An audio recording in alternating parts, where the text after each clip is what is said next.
Vicente Tallano, asambleísta representante de la provincia de Guayas por el Partido Social Cristiano y el Movimiento Madera de Guerrero. Precisamente la presentación de este proyecto nos lleva claramente a un consenso, que había que seguir generando normas jurídicas precisamente para erradicar y para combatir la violencia en contra de las mujeres. Este es un proyecto que pudo consensuar iniciativas del presidente de la República, de algunos asambleístas y sobre todo de las mujeres, de las activistas,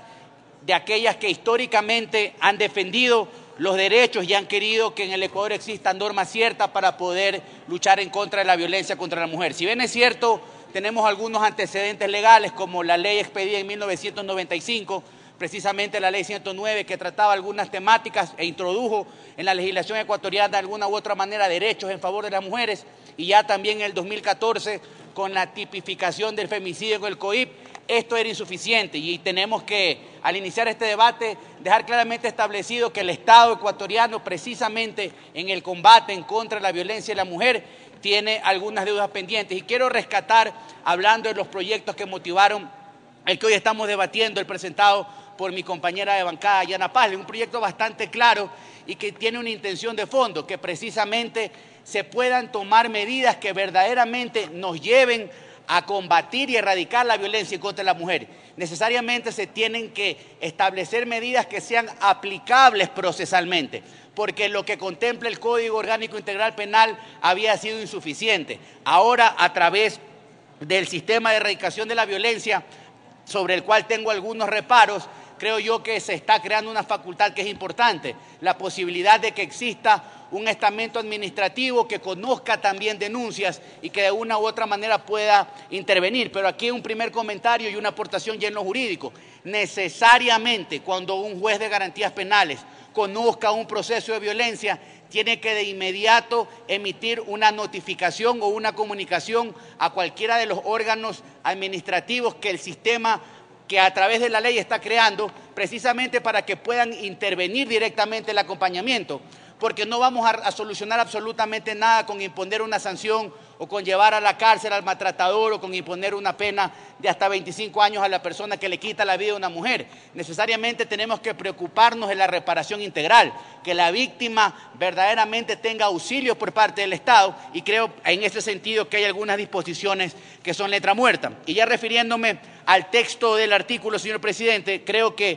en relación al artículo 1, que trata el objeto de la ley, necesariamente luego de que se señala de que se dará atención prioritaria, hay que establecer que esta atención prioritaria tiene que ser directamente aplicable, tanto para el procesamiento jurisdiccional como para el procesamiento administrativo. Y hablando de los derechos que tienen las mujeres, que están consagrados en el artículo 11, en el artículo 7, propongo que a continuación del artículo 11 se agregue que obligatoriamente se deben tomar dentro de la tramitación de los procesos judiciales medidas de protección. Y esto va de la mano con una reforma al Código Integral Penal, porque en el Código Integral Penal establece la posibilidad de que se tome una medida de protección. Esto no debe ser una posibilidad, debe ser un mandamiento, y el establecimiento de una medida de protección tiene que ser inmediato y de carácter urgente, porque precisamente lo que queremos es precautelar la seguridad de una mujer que ha tenido la valentía de enfrentar el problema y de ejercer una denuncia, y necesariamente tiene que ser tomada de manera obligatoria.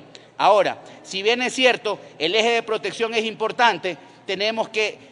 hacer medidas de protección administrativas que sean verdaderamente válidas. Considero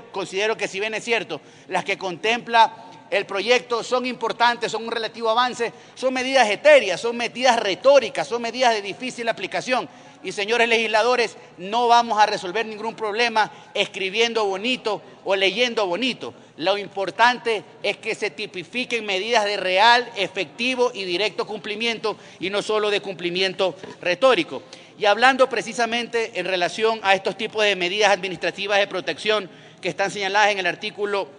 29 de la ley, tenemos que dejar clara un precedente, que la presentación de un procedimiento judicial no obsta también la tramitación de un procedimiento administrativo, porque probablemente a través de la intervención administrativa vamos a poder de manera más rápida y con mayor celeridad poder disponer una medida de protección que verdaderamente esa sí vaya a precautelar los derechos de las mujeres. Y hay algo que me preocupa que está contenido en el artículo 31. Si bien es cierto, es necesario que todos los actores del aparataje estatal, el gobierno central, a través de las instituciones del Ejecutivo, los gobiernos locales, a través de las juntas cantonales de protección de derechos intervengan, pero aquí se está creando una competencia adicional a las juntas de protección de derechos, pero de acuerdo a lo que establece la Constitución no puede haber el traspaso o el otorgamiento de una competencia sin que se transfieran los recursos necesarios. ¿Cómo podemos concebir siquiera o pretender que una Junta de Protección de Derechos haga algo, intervenga, tome medidas efectivas y tenga competencias cuando no estamos hablando nada acerca de los recursos? Así es que, si es que no existe una atribución de recursos, lamentablemente esta va a ser una competencia más inaplicable, va a ser letra muerta y no vamos a obtener ningún resultado favorable en lo que busca la ley, que es precisamente proteger los derechos de las mujeres. Ahora, el artículo 34 también comete un error de fondo, porque precisamente desconoce cuál es la naturaleza del proceso penal. A un proceso penal que tiene características de acusatorio no podemos introducir otro expediente administrativo. ¿Qué es lo que dice la reforma? Que cuando haya una tramitación administrativa, esta podrá ser agregada también como un insumo de prueba en el proceso penal. Eso es un error jurídico de fondo que tiene que ser necesariamente corregido, porque a través del texto de la reforma simplemente estamos desconociendo la naturaleza propia de nuestro proceso penal, que es acusatorio y no tiene ningún rezago de un proceso inquisitivo. Y finalmente, en relación a lo que establece el artículo 35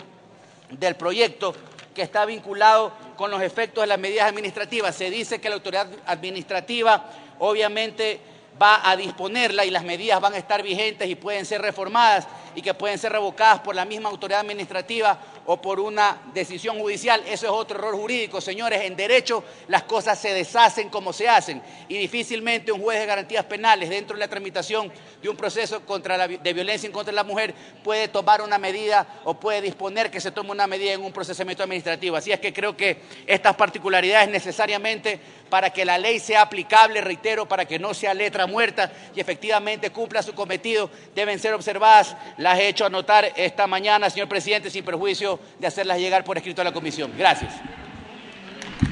Gracias, señor viceministro.